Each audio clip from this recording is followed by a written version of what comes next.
Halo anak-anak, kita jumpa lagi dalam video pembelajaran kita. Untuk pembelajaran hari ini, kita akan membahas uji kompetensi 2 yang ada di dalam bukunya. Karena hari ini kita belajar tentang pendidikan agama Kristen bab ke-8 kelas 4. Ya. Jadi ada uji kompetensi ya sebelum kita memasuki bab ke-9. Yuk kita berdoa dulu. Mari kita berdoa. Terima kasih Tuhan untuk kasih setiamu yang Kau berikan bagi setiap kami, bahkan anak-anak yang mendengarkan video ini, agar mengerti dalam pembahasan uji kompetensi 2. Terima kasih Yesus, dalam nama Tuhan Yesus kami berdoa. Amin. Baik, kita akan masuk dalam materi kita. Namun sebelum itu tetap kita akan literasi Alkitab dulu ya, dari Filipi 1 ayat 21 sampai ayat yang ke-22. Kita baca sama-sama ya. 1, 2, 3. Ayat 21, karena bagiku hidup adalah Kristus dan mati adalah keuntungan.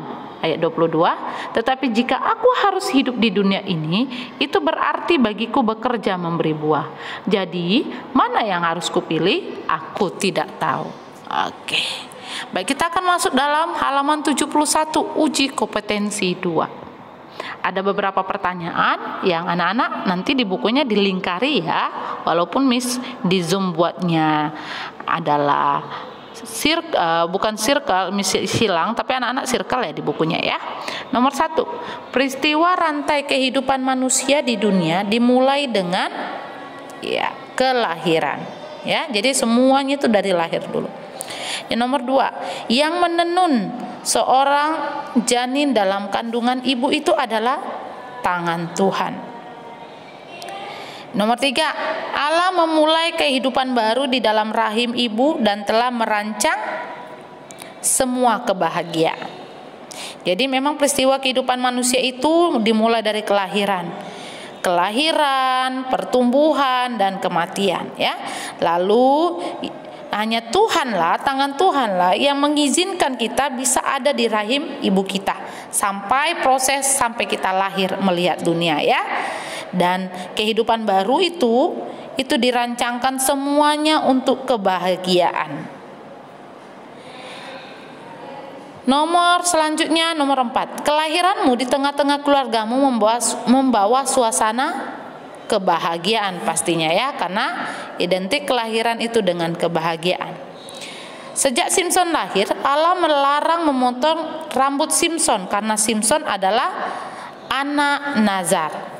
Oke. Nomor 6, dalam pertumbuhan seorang anak, Allah memberikan kemampuan untuk tumbuh makin kuat. Itu ya, nomor 6 ya. Nomor 7, masihnya di halaman sekarang 72, nomor 7, semua tumbuh kembang seorang anak terjadi dalam berkat Allah sendiri. Jadi Allah yang memberkati tumbuh kembang anak-anak ya. Nomor 8, setiap hari usia bertambah. Dengan ulang tahun Tuhan hendak mengingatkan manusia untuk mengingatkan juga hari kematian kelak.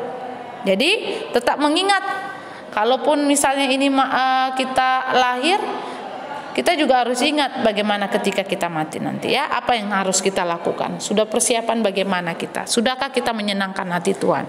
Nah itu ya. Nomor 9, usia terus bertambah. Banyak kesulitan yang akan dihadapi. Yang harus dilakukan adalah berserah kepada Tuhan ya. Jangan pasrah. Karena perbedaan kalau pasrah itu tidak melakukan apapun, tapi kalau berserah dia mempercayakan semua kepada Tuhan tetapi tetap melakukan sesuatu ya. Oke, kita masuk ke nomor selanjutnya. 10, Allah telah merancang masa depanmu. Yang harus dilakukan saat ini adalah menaati kehendaknya agar rancangan tergenapi. Jadi kita pasrah, kita ikuti alur Tuhan. Nomor 11, pada saat pada saat sakit, kamu berdoa memohon kesembuhan dari Allah. Lalu kamu disembuhkan. Kesembuhan diperoleh diperoleh karena hatimu percaya kepada Allah, ya. Jadi kalau kita beriman, kita akan sembuh. Nomor 12, di Kapernaum terdapat seorang perwira Romawi yang baik hati. Ia memohon kesembuhan untuk hambanya yang bekerja di rumahnya. Tetapi ia tidak ingin Yesus datang ke rumahnya karena ia merasa tidak layak di hadapan Tuhan. Ya. Oke, nomor selanjutnya 13. Halaman 73 ya. Yang dikehendaki Allah dari dalam diri orang percaya adalah ia beriman. Itu yang Tuhan mau. Ketika kita sudah memiliki iman, maka kita akan mampu untuk berdoa dan berusaha, ya. Tapi kalau kita berdoa, kita beriman, tapi kita tidak ada usaha, itu sia-sia. 14. Perempuan yang menjamah jubah Yesus mengalami kesembuhan dari penyakitnya. Ini terjadi karena imannya kepada Yesus. Ini dia, ya. Jadi kembali lagi Miss mau ingatkan, iman itu yang terpenting. Percaya. Iman artinya percaya, ya. 15. Yesus mengadakan banyak mukjizat dan menyembuhkan banyak orang sakit karena Tuhan Yesus berbelas kasihan. 16. Melalui penyakit, Tuhan Yesus ingin agar orang percaya membangun relasi, membangun iman kepada Tuhan. Relasi yang baik itu penting dengan Tuhan, tetapi tanpa iman kita tidak mungkin bisa membangun relasi yang baik, ya. Jadi iman tetap yang terpenting. Oke, lanjut kita ke halaman 73 tapi ke nomor 17. Kematian tidak dapat dihindari oleh semua orang. Kematian selalu mendatangkan kesedihan. Jadi identik kalau kelahiran itu sukacita, kematian itu sedih. 18. Dengan kematian manusia terpisah dari orang yang disayangi, tetapi juga terlepas dari dosa dan penderitaan. Ya, 19. Menjadi pengikut Kristus dan menaati perintahnya adalah bukti dari hidup hanya bagi Kristus. Ini dia, ya. Oke, kita lanjut ke 20. Mati adalah keuntungan, kata Paulus. Apa maksudnya? Maksudnya kembali kepada Kristus. Ini dia, ya.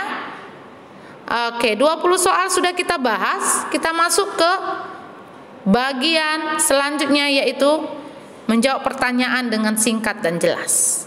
21. Mengapa Paulus berkata hidup adalah Kristus? Ini dia.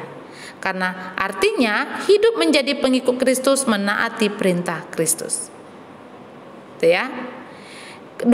Apa yang dimaksud Paulus mati adalah keuntungan? Ini dia. Kematian tidak merugikan karena ada mahkota yang akan dihadiahkan Kristus dan akan kembali kepada Kristus. Ini maksudnya, ya. Nomor 23. 3 tokoh dalam Alkitab yang tidak mati tetapi terangkat ke sorga adalah Henokh, Musa, dan Elia. Mengapa mereka tidak mati dan Allah mengangkat mereka ke sorga? Ini dia. Karena mereka menyerahkan hidupnya untuk mengikut Kristus. Oke. Ini 3 soal yang ini, ya. Isian singkatnya, ya. Oke, kita masuk selanjutnya tetap ya di halaman 74, bukan 52 ya, 74. Nomor 24. Apa yang dilakukan manusia saat menghadap kepada Allah Sang Pencipta? Memuji dan memuliakan Tuhan. Ini, ya, yang harus kita lakukan, ya. 25. Jelaskan peristiwa apa saja yang dialami manusia dalam rantai kehidupan dunia, kelahiran dan kematian. Nah, ini dia, ya. Jadi silakan ditulis. Ini halaman 74 lanjutannya, ya. Oke. Thank you untuk sudah melihat pembahasan. Any question? Nanti kita akan sampaikan ke waktu di Zoom, ya. Ini adalah materi di uji kompetensi. Selamat belajar. Thank you for watching my video. Sampai jumpa dalam video selanjutnya. God bless you always. Bye-bye.